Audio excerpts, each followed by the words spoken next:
What is going on, guys? Welcome back to the channel. Today we're going to be replacing the idler arm on a Mazda B2000. Now, since I've been replacing some of the components here on the front suspension, this one is not necessarily giving me troubles. It doesn't look too bad outside of just looking a little rusty and ugly, but I had already bought the parts, so I might as well replace everything and start fresh before I go and get an alignment. So let me show you here what I have, the new piece, the old piece, and then how we're going to replace it. Let's do it. And here we are looking at my current idler arm. Like I said, it's not necessarily bad, like there's no really play on it and everything, but it is getting pretty rusty and it is old, and we just replaced the tie rod end here. So I figure we might as well start with something fresh, so then this whole component is also fresh as well. So we are going to take this off, and then to take it is very easy. We do have to remove the cotter pin and the castle nut here on this side. So we're going to loosen that up first before we go ahead and remove the two 14mm bolts that hold it into the frame.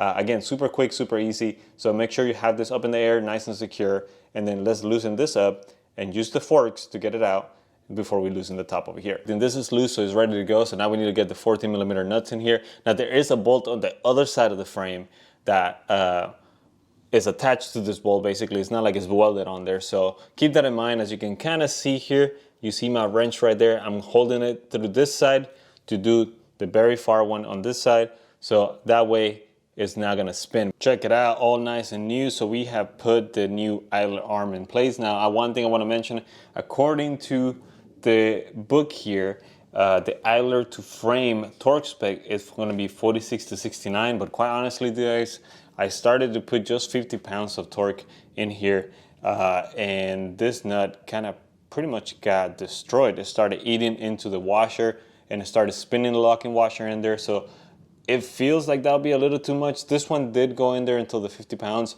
but you can kind of tell, I don't know if you'll be able to zoom in here. You can kind of tell there's the locking washer as well. It started to kind of spin out. So honestly, it just feels like too much of a torque spec.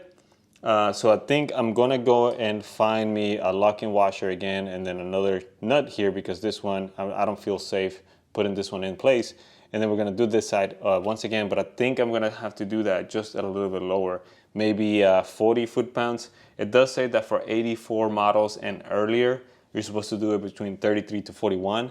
And quite honestly, I think I'm just gonna try to do 40 for right now, see how it works, see if it doesn't spin, and then we're good. Now on this side as well, it's gonna be the same torque spec that we did for the tie rod ends, which is pretty much 33 to 41 as well. I think I did 37 pounds on my last tie rod end, so that's what we're gonna do on this side.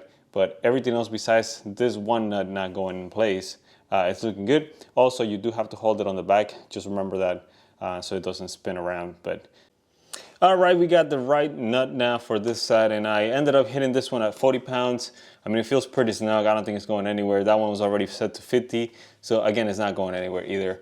I put this one to 37, and we are basically done here. So we can just wrap everything back up and you are ready to rock and roll. Now, when I did put this in here, I did kind of move my center link a little bit and everything. So again, guys, like I always said, if you're gonna do with suspension, I recommend you get an alignment once you're done. So still recommend you get an alignment once I'm done.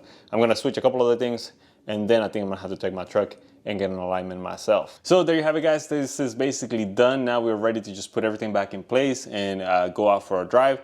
I am changing a couple other stuff here still, so I'm gonna keep the truck up in the air. But yeah, shouldn't take you more than 30 minutes between start to finish. Super easy to do, 14mm wrench. You might need a 17 or a 19mm for that center link bolt, and also just the forks to get it out of place. But outside of that, again, super easy. You can definitely get this done in your garage. If you like what we're doing, please consider hitting that like button, hitting that subscribe button. Check out our channel for more videos on the Mazda B2000 and B2200 and a couple other cars that we have in the channel here. And hopefully we'll see you guys on the next video. Bye.